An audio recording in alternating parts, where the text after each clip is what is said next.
All right, let's look at high payoff activities. For CEOs, solopreneurs, actually for anybody, the number one highest payoff activity you can do is thinking and planning time. For every minute you spend in planning, you save 4 to 10 times out on execution. How many of you take the time to actually think, just quiet time? The people at Walt Disney do that really well. They pay them a lot of money to do that. But in most businesses, it's like, hey, that gal, they're not doing anything. Get the feet up on their desk. Hopefully they're dreaming and scheming about a new product, making a better contribution, making a bigger contribution, creating a bigger future for you and your people. Number 2, provide strategic direction and leadership. I'll tell you what, today we are just lacking leadership at every level, and it's pretty obvious when we look around the world is lacking leadership. We don't have strong leadership. The Teddy Roosevelts, the George Washingtons, the Abraham Lincolns. I know some people compare themselves to those people. They don't have a clue. I mean, we've got paid politicians at the trough eating at our tax dollar. I don't want to go there, but I mean, you need to provide leadership for yourself, for your family, and for your people. Leadership is a modeled behavior. People don't believe what you say, they believe what you do. So you better be modeling the right behavior. Number 3, build a productive and goal-directed culture.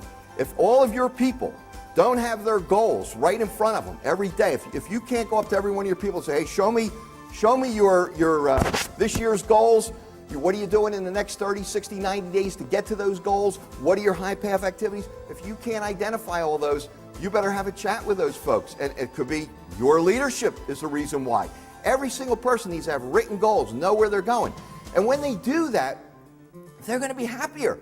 They're going to know that, hey, it's like, can you imagine going to a ball game, baseball, hockey, whatever your favorite sport is, and they have no scoreboards.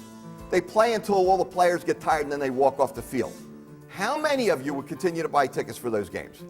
Okay, good. I got a smile from a few people. All right, good. You wouldn't do that, right?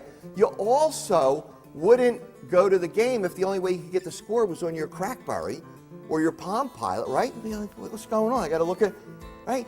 That's why they have big scoreboards. Do you all have big scoreboards in all of your businesses in every area? So people can walk right through and, hey, this is the score. It's the 5th inning, the 9th inning, the 8th inning. This is how we're doing. Recruiting and building your leadership team. Recruiting talent today is a critical success factor, and I'll tell you what, there's a ton of talent out there. There's a lot of people floating, but there's still a ton of good talent out there. So constantly be upgrading. Look at what the ball teams do, all of the sports teams rather. They're not taking people out of AA, AAA and replacing their stars, right? They're constantly top grading and upgrading their people. You should be doing the same thing. Number 5, continuously communicate your vision and goals. You can't over-communicate. Number 6, capital allocation and human allocation. How many of you know what your number 1 highest payoff activity is that produces the greatest results for you?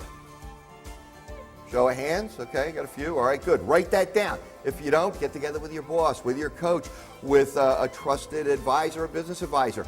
You want to identify what is your number 1 high payoff activity that produces the greatest results for you, and which of your high payoff activities is your greatest strength. And hopefully the two are in alignment, because if they're in alignment, it's going to be a lot easier to do that.